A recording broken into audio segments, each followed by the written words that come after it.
Bom dia para você que está ouvindo esse áudio. Que Deus abençoe seu dia, que seja um dia maravilhoso. Se você já está fazendo as suas coisas no trabalho, em casa, Deus vá dando força, energia para fazer, para ser um dia produtivo. Em nome de Jesus. Se você está aí ainda deitado, criando coragem para se levantar, que Deus venha lhe dar força para levantar coragem e energia para enfrentar esse dia e lhe abençoar com muita vitória, com muita paz, livramento, saúde, tudo aquilo que você necessitar em nome de Jesus.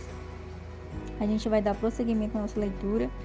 A gente já está na reta final do livro de Mateus e hoje é o capítulo 25. Esse capítulo lhe traz duas parábolas bem conhecidas. Provavelmente você que está ouvindo que já tem aí um certo, digamos, uma aproximação da Bíblia, né? Já tinha lido a Bíblia, ou frequento a igreja, já tenho ouvido falar dessas parábolas. Mas à medida que a gente vai aprendendo, né, a gente vai se aprofundando mais no estudo bíblico, a gente vai entendendo melhor, de uma forma mais refinada, né, o que Deus quer dizer. Então hoje, essa parábola, a gente vai ler a primeira parábola, a parábola das 10 virgens. Eu lembro que foi a primeira vez que eu preguei foi sobre essa parábola. E hoje eu tenho um entendimento mais apurado sobre essa parábola, né? Então é muito importante a gente estar lendo, estudando, se aprofundando, porque o Senhor vai nos revelando coisas assim mais específicas daquilo que Ele quer dizer. Então que essa leitura venha a ser edificante para mim. Eu já fiz essa leitura, né, hoje pela manhã. Antes de fazer o áudio eu faço uma leitura, umas anotações para eu lembrar, né, de falar. Então para mim já foi edificante, já valeu para mim a leitura. Então para você que está ouvindo, que também seja bastante edificante, né, que você venha ter um entendimento maior, mais amplo, né, da palavra do Senhor, desse capítulo. Então pega a sua Bíblia, os seus acessórios, caneta, caderno de anotação, aquilo que tiver que anotar. Eu tentei anotar algumas coisas aqui, mas não tinha mais espaço, né, para anotar. Eu escrevo muito na Bíblia. Às vezes é bom a gente ter um bloquinho de notas para anotar também. Então vamos começar a nossa leitura. Capítulo 25, versículo 1. Então o reino dos céus será semelhante a 10 virgens que, tomando as suas lâmpadas, saíram ao encontro do esposo. Então você já pode ir circulando ou anotando aí no seu caderno de anotação alguns elementos aqui dessa parábola, né? Virgens, lâmpadas, esposo. Então o que as virgens representam? As virgens representam a igreja, né? A igreja de modo geral, independente de qual seja a nação. Todos aqueles que creem em Jesus, né? Que são como igreja. Então as virgens representam a igreja. As lâmpadas é como se fosse a nossa alma, né, nós, dentro de nós, nosso interior. E o esposo é Jesus. E continuando aqui, versículo 2. E 5 delas eram prudentes, e 5 loucas, em outras traduções, imprudentes. As loucas ou imprudentes, tomando as suas lâmpadas, não levaram azeite consigo. Então, outro elemento, azeite. O que é esse azeite? A primeira vez que eu preguei sobre essa parábola, depois eu não preguei mais sobre ela, né? Mas foi a primeira vez que eu tive essa oportunidade, né? Então eu tinha o entendimento que o azeite representava o Espírito Santo. Está errado? Não está errado, né? Porque o Espírito Santo, ele é como se ele também é representado como fogo. Mas aqui nessa parábola, o azeite, ele também representa o Espírito Santo. Mas não é o Espírito Santo propriamente dito, é aquilo que leva para que surja o Espírito Santo.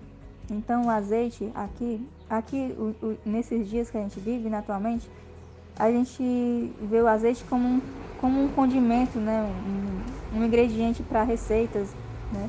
Às vezes, né, a gente coloca também no cabelo, a gente que é menina, que é mulher, a gente gosta de colocar também no cabelo, porque faz bem no cabelo, faz bem com a pele. Mas basicamente é para isso, né? Para consumo. Consumo na pele, no cabelo ou na alimentação. Mas nessa época o azeite ele era utilizado como um combustível. Antigamente não tinha lâmpada, nessa época aqui não tinha lâmpadas elétricas, né? As lamparinas, as lâmpadas aqui eram com azeite. Até pouco tempo, quando eu era criança, a minha bisavó, minha avó, onde eles moram aqui pertinho, não tinha energia elétrica, eles usavam lamparinas e eles colocavam gasolina. E aqui o azeite, depois se vocês quiserem se aprofundar mais, o azeite ele tinha várias utilidades aqui em Israel. E uma delas era servir como combustível para as lâmpadas, né? Então colocava o azeite, tinha lá um negocinho que acendia, e aí esse fogo que o azeite ele proporciona é que é o Espírito Santo, né? Então continuando aqui. Mas as prudentes levaram o azeite em suas vasilhas, com as suas lâmpadas. Então mais um elemento, né? Vasilhas. Então vasilhas era algo que servia para guardar o azeite, para reservar o azeite, né? Se por acaso o azeite que já tinha na lâmpada acabasse, elas tinham mais na vasilha, né? Então, continuando aqui. E tardando o esposo, tosquenejaram todas e adormeceram. Mas à meia-noite ouviu-se um clamor. Aí vem o esposo, saí-lhe ao encontro. Então todas aquelas virgens se levantaram e prepararam as suas lâmpadas. E as loucas disseram às prudentes: Dai-nos do vosso azeite, porque as nossas lâmpadas se apagam. Mas as prudentes responderam, dizendo: Não seja caso que nos falte a nós e a vós, e diante aos que o vendem, e comprai-o para vós.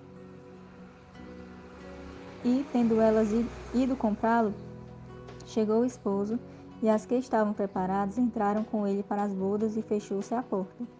E depois chegaram também as outras virgens, dizendo: Senhor, Senhor, abre-nos. E ele respondendo disse: Em verdade vos digo que vos não conheço. Então, aqui, naquela época, o casamento era assim. Tinha a menina, né? A família tinha uma moça. E aí, outra família sabia que tinha essa moça e essa outra família tinha um rapaz. E esse rapaz, em Israel, era assim. Sempre foi assim, na verdade.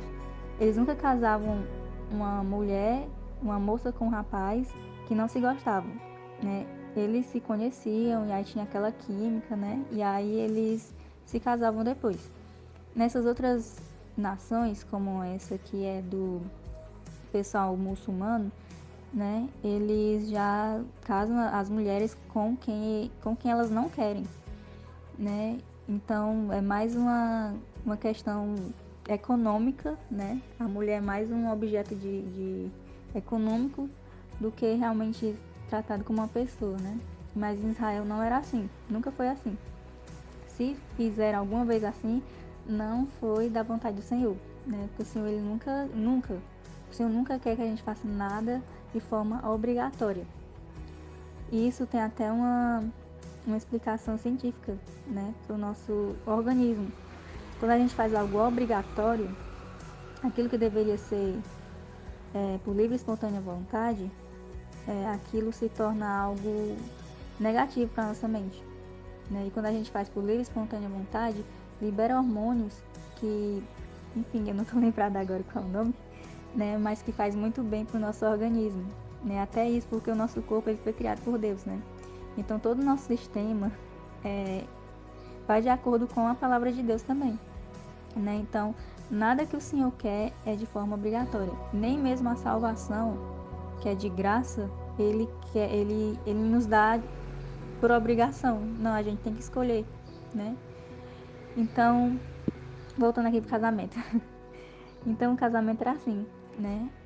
Tinha, né, rolava essa química, né, entre os jovens. E aí o jovem dizia assim: pai, eu gostei daquela menina, né, e ela gostou de mim. E aí o pai ia com o menino falar com os pais da menina. E aí dizia: ó, meu filho é um bom rapaz, trabalhador, né, gostou da sua filha e eu queria saber se tem como eles casarem, né. Aí, se for realmente um bom partido, né, se for realmente um rapaz responsável, né, se a filha disser: realmente eu gostei dele, aí ele diz, né, o pai da menina: pode sim. Aí eles iam namorar? Não, não iam namorar. Eles iam embora, né, o rapaz com o seu pai. E lá na terra deles, independente de onde eles morassem, ele ia começar a trabalhar, a fazer a casa, né, bem direitinho para receber a sua noiva, né? E aí ele não sabia quando era a hora que ele ia vir. O pai dele que ia analisar ali se estava já na hora de ele ir, né? Se ele já estava maduro o suficiente, né? Se já estava preparado já para receber a sua noiva.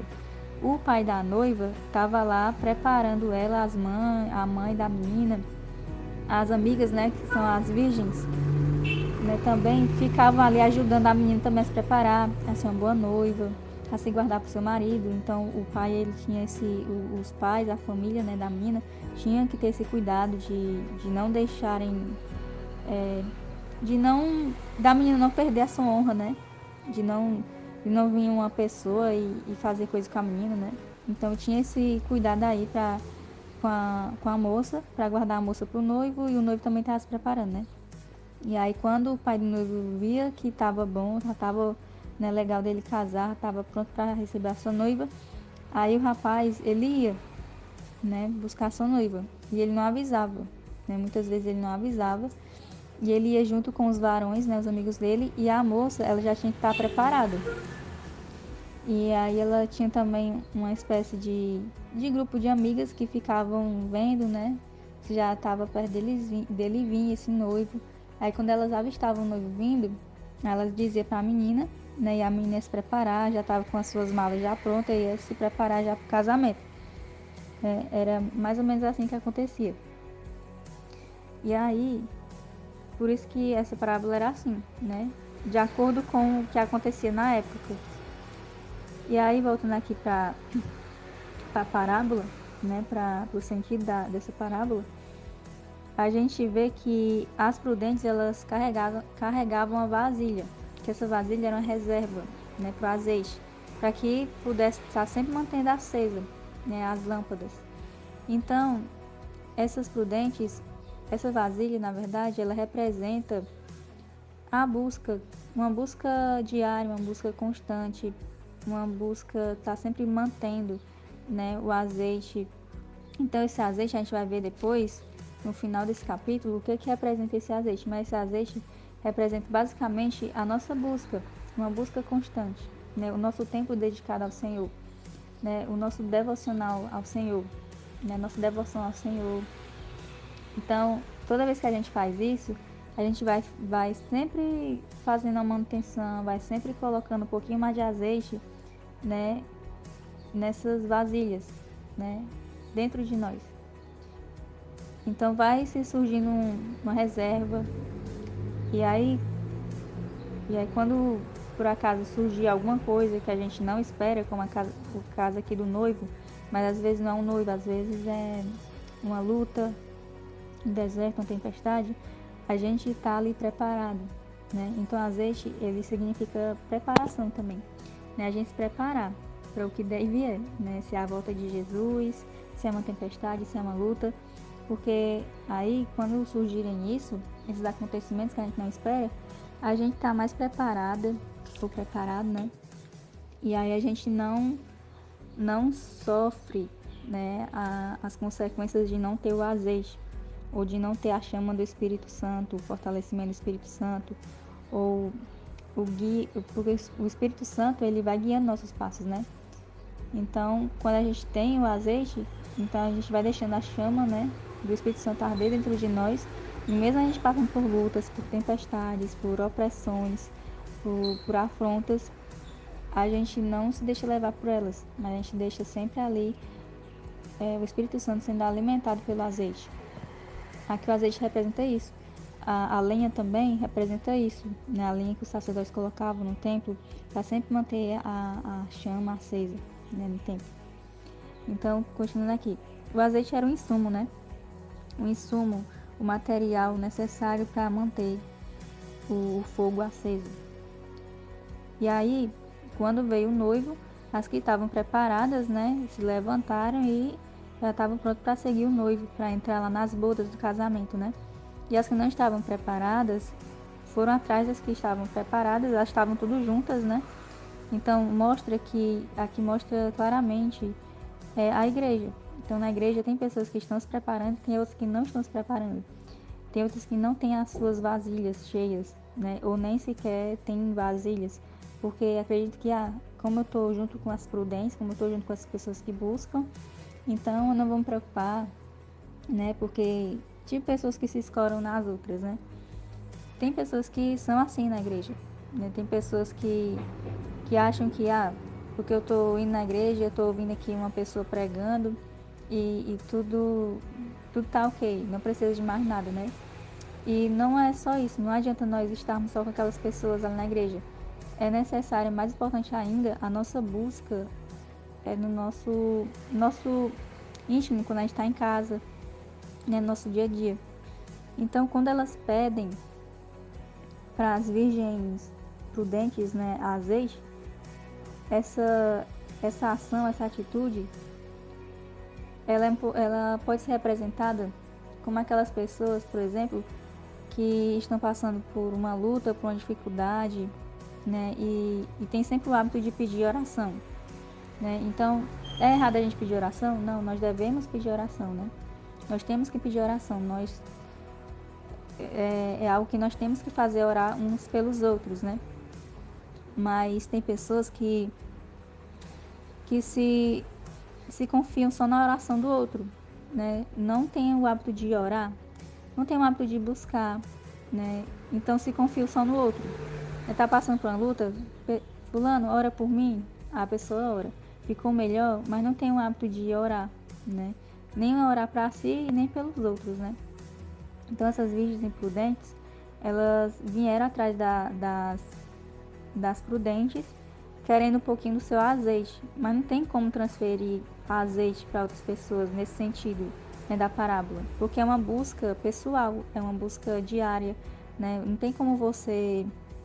Eu estou aqui lendo a Bíblia, né? E aí, uma irmã que não lê a Bíblia, eu transferi aquilo que porque assim, tem um conhecimento, né, que eu absorvo, né, com a leitura, mas tem algo muito mais profundo, né, que é a questão realmente do azeite, aquilo que vai fazer o Espírito Santo queimar dentro de mim, né? Então é algo pessoal, né? Não tem como você transferir a salvação, não tem como você transferir a graça, não tem como você transferir. Você só fala, né? Você diz que acontece assim, a pessoa vai buscar, né? Então, por que as virgens prudentes elas não deram? Primeiro porque não tem como em um espaço curto de tempo você transferir azeite para aquelas pessoas, né? Você pode até ajudar, né, a pessoa também a desenvolver o azeite, como eu estou fazendo aqui, com você que está ouvindo. Mas não tem como em um curto espaço de tempo você conseguir ter azeite, né, numa vasilha reserva, né? É uma coisa que você tem que ir produzindo aos poucos, né, diariamente, né, tendo uma constância. E também outro motivo de elas não terem feito isso é porque o noivo já tinha chegado, né? Então, se elas fossem dar atenção para aquelas virgens imprudentes, elas iam perder o caminho de seguir o noivo, né? Então, aí a questão também do tempo, né? Tem muitas pessoas que chegam na nossa vida para nos tirar de tempo, né? Tem que ter muito cuidado com isso, né? Com as pessoas que fazem parte do nosso dia a dia, com as pessoas que chegam, né? Tem pessoas que até procuram ajuda, né? Mas elas não querem ser ajudadas, né? Elas só querem aquela bênção ali naquela hora, né? Tá passando por um problema, aí pede oração, a pessoa ora, mas não quer ter um compromisso com o Senhor e também quer tirar a gente de tempo, né? O que elas não têm um compromisso com Deus, então o que elas tiverem um compromisso, elas querem que a gente também tenha, né? Então as distrações desse mundo, né? Essas coisas que não edificam, essas pessoas elas querem que a gente faça o mesmo, então a gente tem que estar muito atento, né? Às vezes pessoas que são muito viciadas, por exemplo, viciadas em Netflix, aí você começa a querer também gastar todo o seu tempo com isso, aí ao invés de você estar ali produzindo azeite, né, na sua vasilha, você está ali perdendo tempo com aquela pessoa também. Então, ao ponto de chegar um noivo, né, de voltar a Jesus, e você está ali distraído, né, com aquela pessoa. Então a gente tem que ter muito cuidado, né, para a gente não se igualar ao nível dessas pessoas, né. Essas pessoas não quiseram buscar o Senhor, que a gente não venha se igualar a elas, né, fazendo o mesmo que elas, né. mas que a gente venha seguir o nosso caminho e que essas pessoas elas venham buscar, né? Que a gente que a gente busque, né? Faça a nossa parte e que a gente ajude também essas pessoas, mas a gente não deixe essas pessoas nos atrapalhar. A gente tem que tomar muito cuidado com isso, né? A gente ajuda, mas a partir do momento em que essa pessoa nos atrapalha a seguir nosso caminho, nos tira de tempo, nos atrasa, a gente não deve investir tempo ou perder tempo com essas pessoas, né? Tem pessoas que a gente prega, a gente fala da palavra e as pessoas não aceitam, né? E a palavra do Senhor, ela não é um objeto que não tem valor, né? Que você fica jogando aos porcos, né? Como tem lá em Provérbios, se não me engano. E as pessoas não dão valor e você tem que ficar lá insistindo. Não, você fala, né? Se a pessoa receber, ok. Se a pessoa não receber, passa pra frente, não perca seu tempo. Tem pessoas que vão querer fazer isso, né? Então que a gente venha seguir em frente, como as virgens prudentes, né? E aí ela mandou ela ir comprar. Elas mandaram elas irem comprar, né, o azeite. E elas foram perder o seu tempo, né? Era algo que elas deveriam ter passado todos os dias dela antes do noivo vir, investindo, né, no azeite. Elas foram tentar algo, foram fazer uma tentativa de algo assim mais rápido, né? Hoje na sociedade, hoje as pessoas querem tudo de uma forma instantânea, né? Eu quero buscar o Senhor e já quero né, me desenvolver, né? Já quero chegar no nível, né, no cargo na igreja, eu quero já pregar, já quero cantar para multidões, né? E não é assim, né? Não é de uma forma instantânea. Para uma pessoa chegar para ser um pastor, ou para uma pessoa chegar para ser um cantor, ou até mesmo esses coaches, né? Essas pessoas aí para atingirem multidões, que não deve ser o nosso objetivo, né? Mas é o mais visado, né? Porque tem pessoas que estão lá na frente e outras pessoas que estão falando aqui para 2 pessoas e também estão causando o mesmo impacto, né? E aí para chegar a esses níveis, né? De espiritualidade, de desenvolver dons, a pessoa precisa passar por vários processos, né? Então não é uma forma instantânea. Então, até mesmo para a gente ter o azeite mesmo em si, são vários processos, né? Desde a colha das azeitonas, né? Desde a colha das azeitonas até moer as azeitonas, né? E antigamente ainda era mais difícil ainda, que não tinha máquina, né? Então, para moer, aí tem a parte do azeite que é extra virgem, né? Que tem uma outra forma de tirar lá, enfim, né? Tem todo o processo, né? Para se chegar a esse azeite ainda, né? Hoje em dia a gente encontra o azeite ali na prateleira, né? Mas aqui Jesus ainda é desse tempo, né? Do processo ainda. Então, para chegar a ter o azeite, para ter um pouquinho de azeite, é esse processo todinho. Imagina para ter uma vasilha, né, de azeite. Então, tem que passar por muitos processos. E elas foram tentar comprar de uma forma instantânea, né, e acabaram perdendo o noivo. E aí, depois que elas entraram lá nas bodas, o noivo não conheceu elas, né. Então, assim, acontecerá aqueles, né, que não se dedicarem, não buscarem, tentarem fazer as coisas de última hora. Às vezes, já aconteceu de ouvir assim, as pessoas perguntam assim, o que você faria se você soubesse que Jesus ia voltar daqui a 30 minutos, né? Então, quem estava se preparando ia ficar glorificando ao Senhor, adorando ao Senhor, né? E quem não estava se preparando ia tentar fazer várias coisas ao mesmo tempo, se desesperar e acabar, né, perdendo a vinda de Jesus, né? Então, a gente tem que se preparar hoje. A gente não sabe o dia de amanhã, né? Então, é hoje, o dia de hoje. O nosso presente que a gente tem que se preparar, que a gente tem que buscar, que a gente tem que ter a nossa vasilhinha cheia de azeite, né? Ter várias vasilhinhas cheias de azeite, né? Para quando vier os dias maus ou quando Jesus vier, a gente está preparado. Então, aqui continuando, a parábola dos talentos, né? Eu não lembro se eu li tudo ou vou ler de novo aqui. Versículo 10. E tendo elas ido comprá-lo, chegou o esposo, e as que estavam preparadas entraram com ele para as bodas e fechou-se a porta. E depois chegaram também as outras virgens, dizendo, Senhor, Senhor, abre-nos. E ele respondendo disse: Em verdade vos digo que vos não conheço. Vigiai, pois, porque não sabeis o dia nem a hora em que o Filho do Homem há de vir. Então agora a gente vai começar outra parábola. Eu vou tentar falar menos, para não ficar muito estendido esse áudio. Então, versículo 14. Porque isto é também como um homem que, partindo para fora da terra, chamou os seus servos e entregou-lhes os seus bens. E a um deu 5 talentos, a outro 2 e a outro 1, a cada um segundo a sua capacidade, e ausentou-se logo para longe. E tendo ele partido, o que recebera 5 talentos, negociou com eles e granjeou outros 5 talentos. Ganhou, né? Ou investiu, ganhou outros, né? Da mesma sorte, o que recebera 2, granjeou também outros 2. Mas o que recebera 1, foi e cavou na terra e escondeu o dinheiro do seu senhor. E muito tempo depois veio o senhor daqueles servos e pediu contas a eles. Então aproximou-se o que recebera 5 talentos e trouxe-lhe outros 5 talentos, dizendo: Senhor, entregaste-me 5 talentos, eis aqui outros 5 talentos que granjeei com eles. E o seu senhor lhe disse: Bem está, servo bom e fiel, sobre o pouco foste fiel, sobre o muito te colocarei, entra no gozo do teu senhor.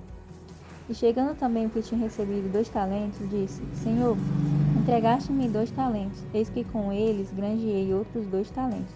Disse-lhe o seu senhor: Bem está, bom e fiel servo, sobre o pouco foste fiel, sobre muito te colocarei, entra no gozo do teu senhor. Mas chegando também o que recebera 1 talento, disse: Senhor, eu conhecia-te que és um homem duro, que ceifas onde não semeaste e ajuntas onde não espalhaste.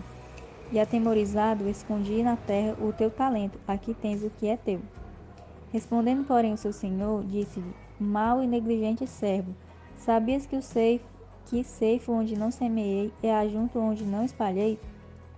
Devias então ter dado o meu dinheiro aos banqueiros, e quando eu viesse, receberia o meu com os juros. Tirai-lhe, pois, o talento e dai-o ao que tem os 10 talentos, porque a qualquer que tiver será dado, e terá em abundância, mas o que não tiver, até o que tem, ser-lhe-á tirado. Lançai, pois, o servo inútil nas trevas exteriores, ali haverá pranto e ranger de dentes. Então, aqui nessa parábola, a gente vê, né, que existiam 3 servos.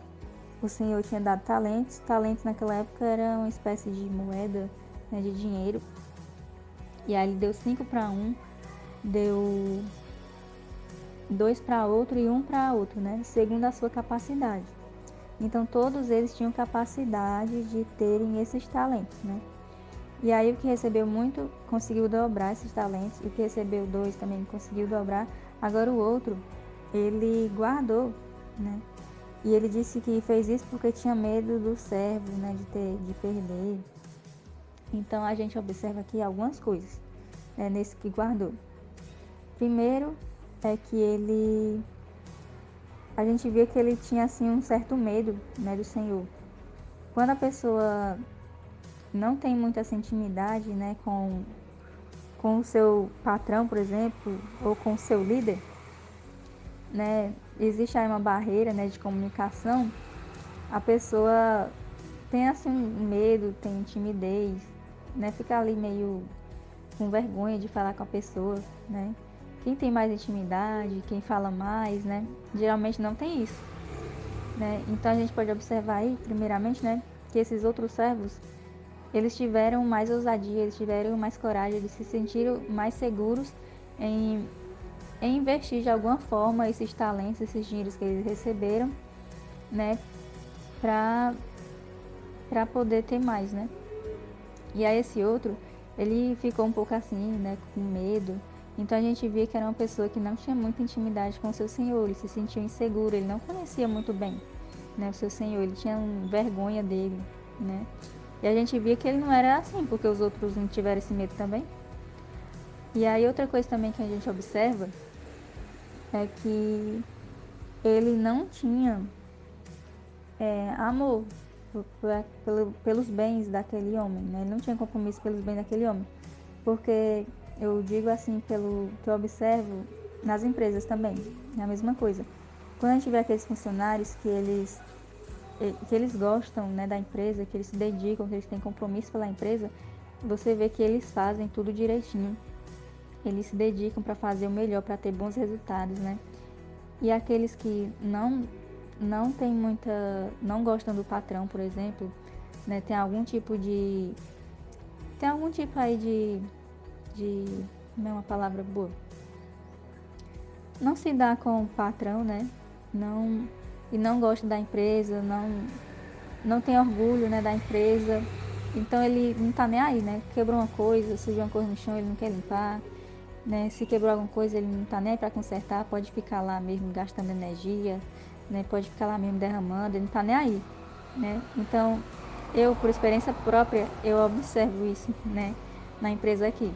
Aqui tem uma empresa pequenininha, né, uma bodeguinha, né, não é uma empresa grandona.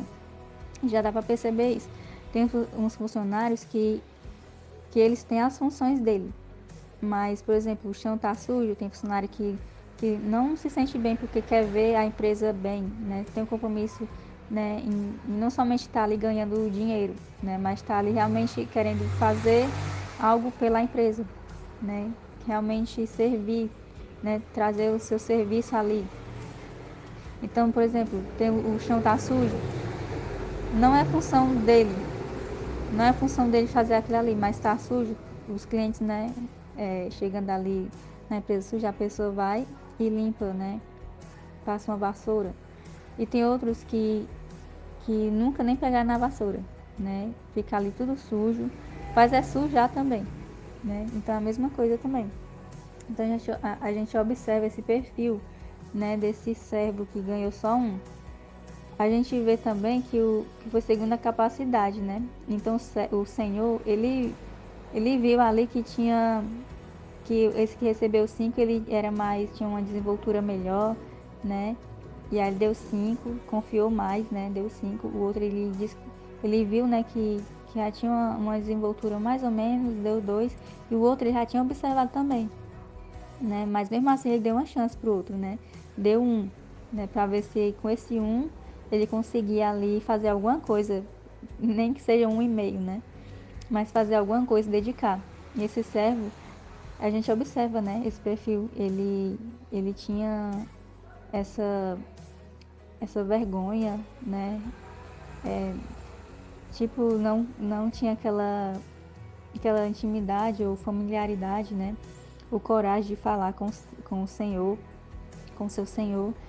E também não tinha nem um pingo de amor pela obra, né? Tava nem aí só pra enterrar mesmo. Peguei aqui esse talento, vou fazer isso aqui com isso aqui. Não vou fazer nada, eu vou só enterrar mesmo. Quando ele chegar eu dou e pronto. Né? Então a gente observa isso também, né? E outra coisa também é que provavelmente esse servo eles comparou com os outros, né? O outro recebeu 5, o outro 2 eu recebi só 1. Eu não vou fazer as mesmas coisas que ele faz, né?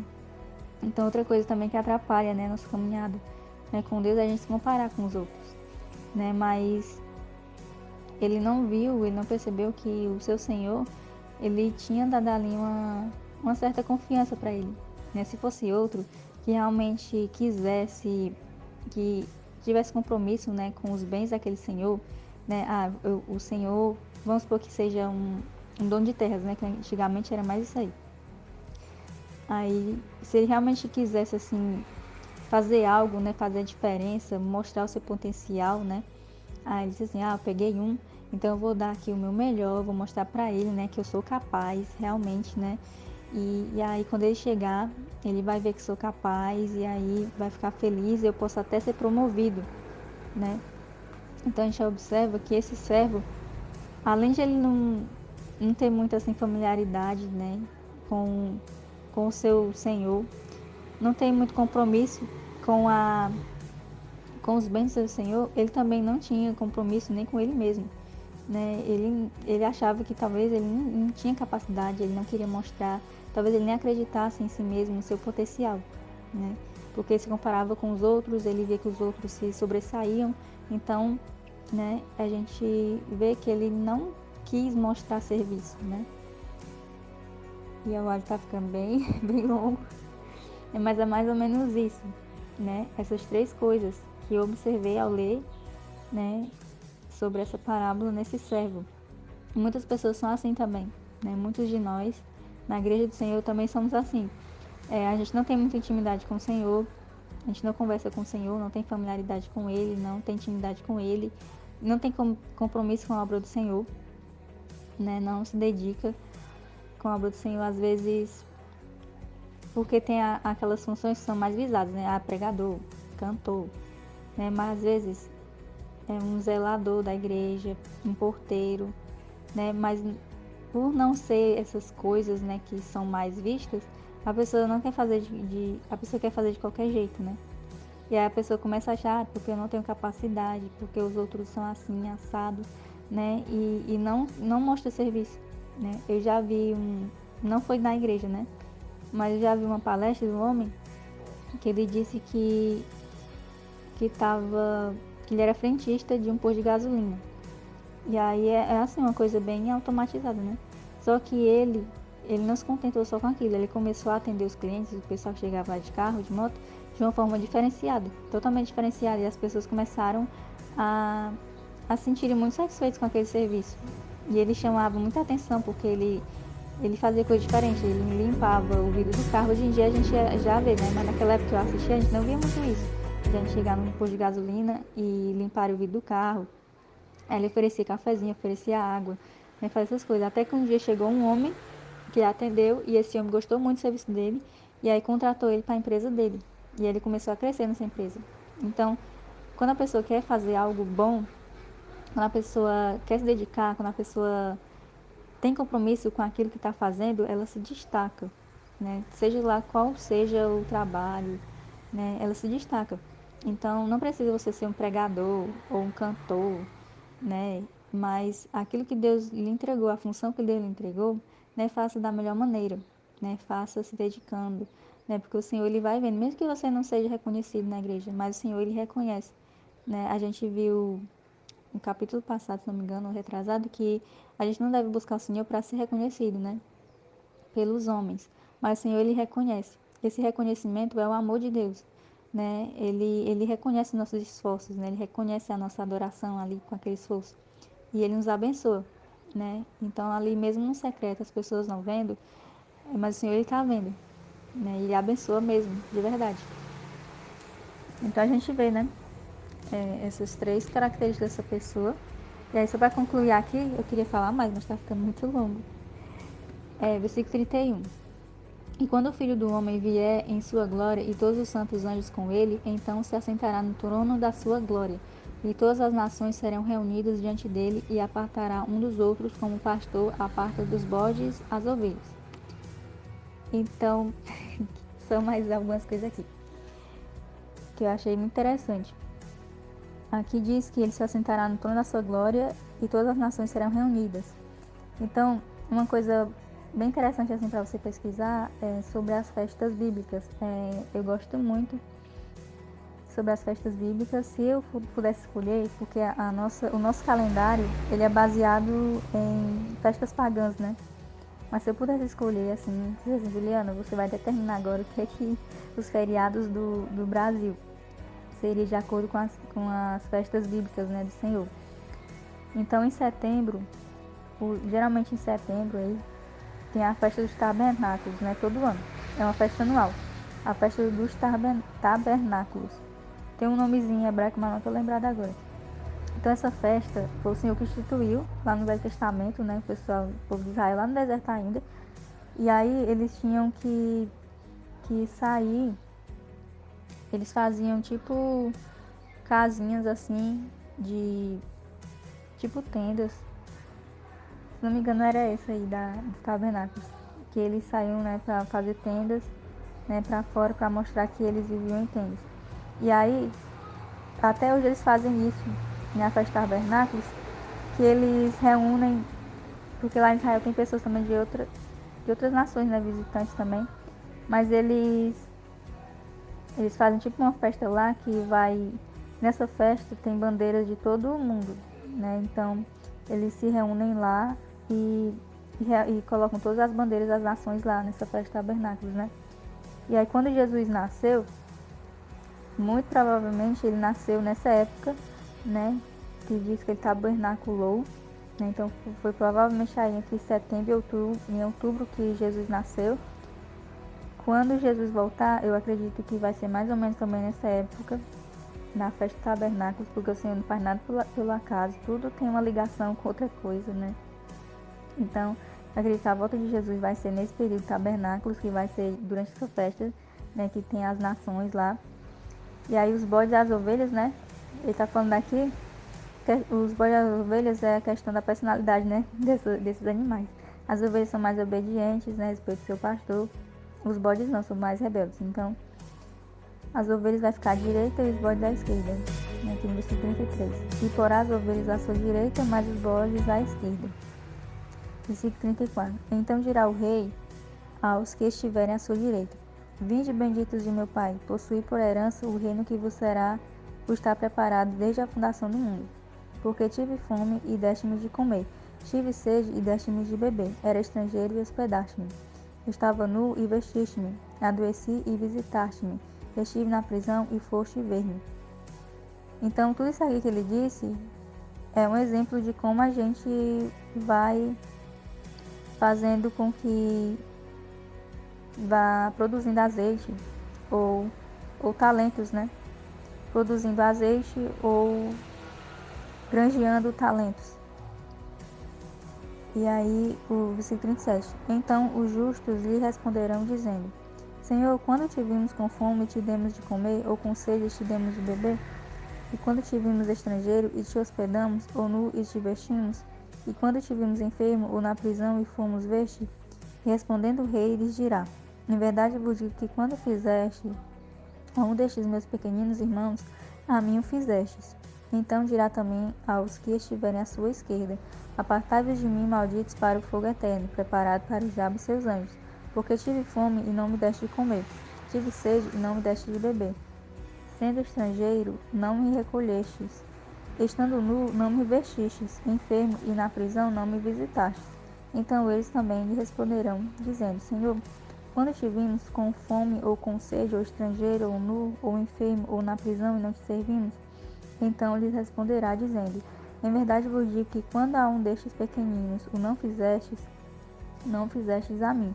E irão estes para o tormento eterno, mas os justos para a vida eterna. Amém? Então, essa leitura foi muito edificante para mim, né? Espero que tenha sido edificante para você. Eu extrapolei um pouquinho aqui o tempo, que realmente traz reflexões, meditações profundas, né? Se deixar aqui a gente fica o dia todo só meditando nessas parábolas aqui, né? Então, que Deus abençoe a sua vida, que Deus abençoe a sua família, os seus amigos, os irmãos, a sua saúde, né? Se você quiser deixar o seu pedido de oração, pode deixar o seu pedido de oração, né? Estar intercedendo pela sua vida, pedindo também para outras pessoas também estarem intercedendo. Então, Deus abençoe e até a próxima.